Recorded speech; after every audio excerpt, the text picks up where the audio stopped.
Alright, 1 to 3. Today we're going to be doing a little bit of different video than what you're probably used to seeing.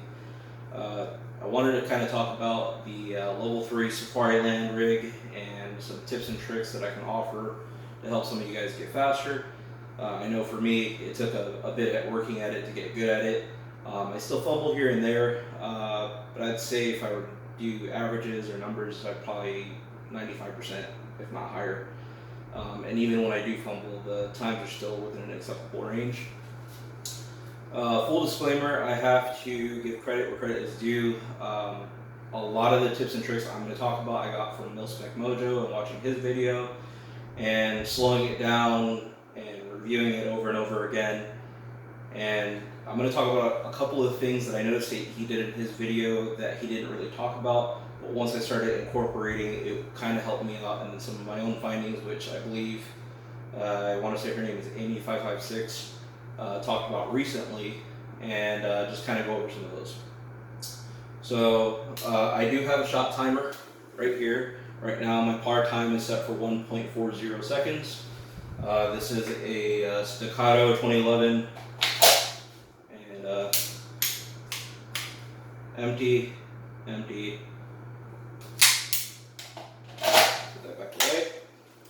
And so we'll get right into it. So first, let's talk about what the holster is, right? So Safariland, like I said, level 3.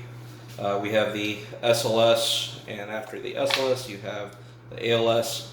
This is wearing a prototype nub mod from OT Defense. Prior to installing this, I did get similar times, so full transparency. This just helps with consistency. In terms of speed, doesn't really make too much of a difference, but in terms of consistency of not overshooting the ALS lever, which we'll get into in a little bit, it definitely helps in that fashion.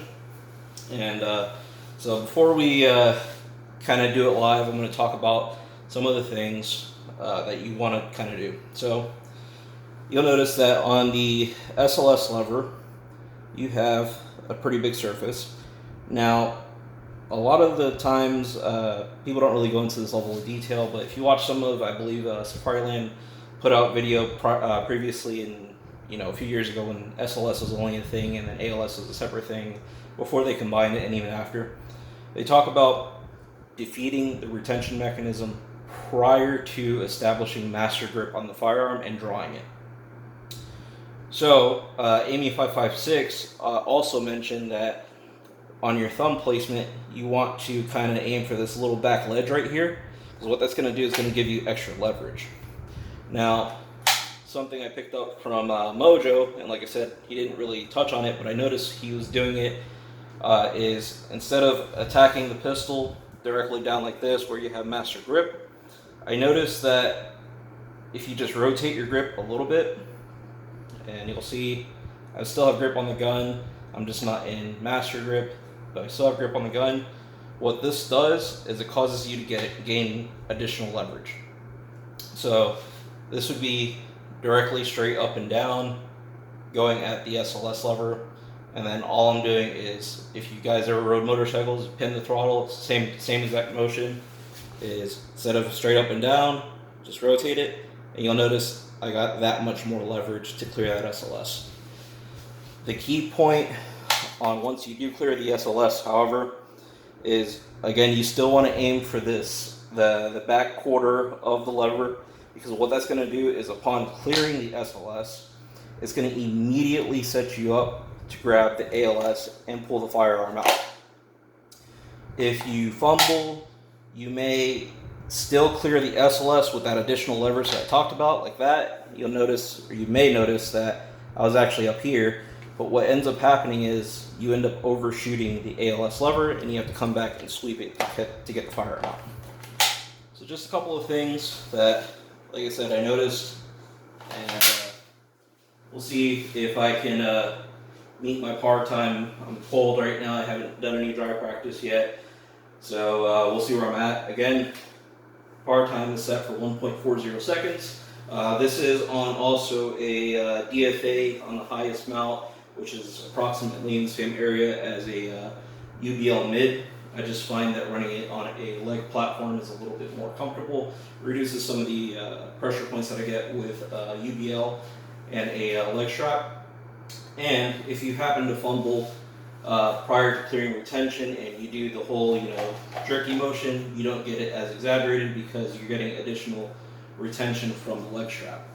So that's what I'm running it on. All of these will be hands relaxed at side. Most of your competitions, most of your qualifications, they'll have you start at hands relaxed at side. Yes, there is some difference between starting at surrender or starting from a fighting position. There's some differences. In any case, let's get to it, right? So just to make sure I'm in shot, go ahead and line myself up. All right, you guys ready?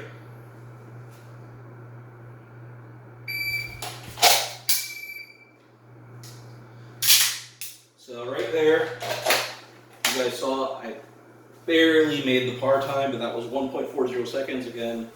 So it's still going obviously because it's not picking up a shot. Hopefully you guys can see that there's not too much glare, but that's 1.40 seconds. Let's get after it again and see if we can get faster than that. And that was also acquiring the dot. So there we go.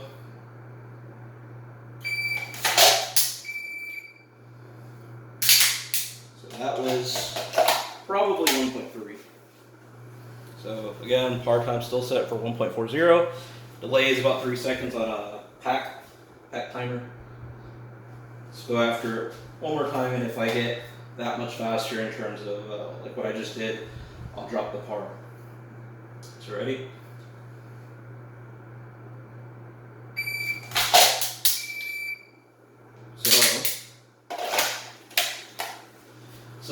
Also some additional tricks or tips and tricks is if you're going to do a draw and you're doing it from the surrender, you're doing it from hands relaxed at side, whatever you're doing it from, try to establish a consistent position.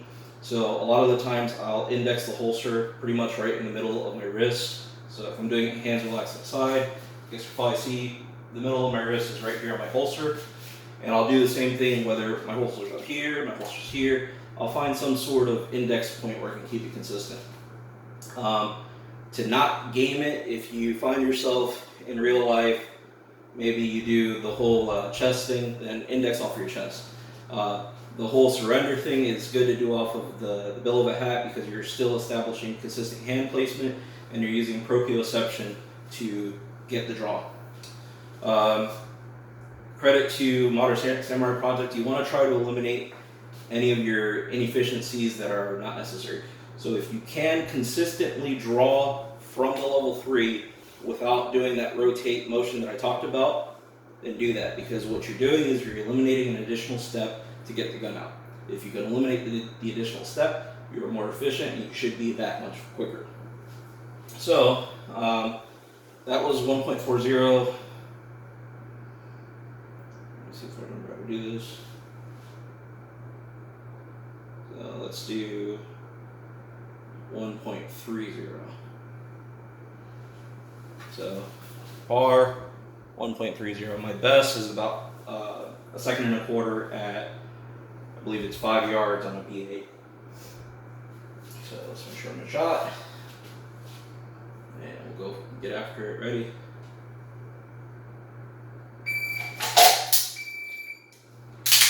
So what you may notice is I actually pressed that shot a little bit faster than I had my support hand grip, and we're starting to get into that territory where it's challenging, and this is what you want to do, of course, is challenge yourself.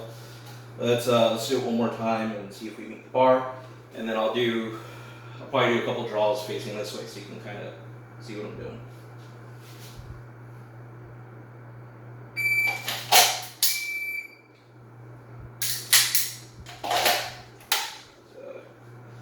Again, that's 3 second delay, 1.30 par. Let's do it again, and yes, I'm doing this in my office. I believe I could be about right here, and I'm still in shot, so.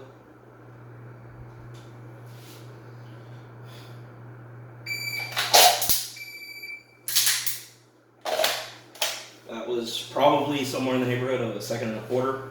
Let's get after it one more time.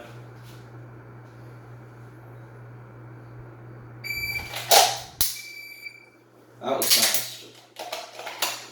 I actually took a little bit longer to break that shot because I had to kind of perfect some of my presentation stuff. Again, 1.30 seconds. I hope that you guys can see that. I don't know what you're seeing, but I'll review it and I'll probably have to reshoot it anyway, but we'll find out. So let me know if you guys like the video. I had debated on doing this video quite a bit because I have mixed feelings about putting out a video on how to defeat a retention mechanism on a common law enforcement holster. But I figured there's enough videos out there that if a criminal really wants to know, he can find out and he can look at it himself and figure it out. This also does have the thumb guard, which is also removable if you don't like it. Something to also take into consideration if you are doing a surrender position or anything really above the waistline, you have to deal with this. So hope this video helps you guys. Please like, share, subscribe. Let me know what your times are down below if you can. If you don't have a shot timer, there is actually a application that you can download. I think it's like IPSC shot timer. Just look up shot timer in whatever app store that you use, and you'll find it. It's not like as accurate as a real shot timer, but it's close. Again, hope this helps. Smart123, signing out.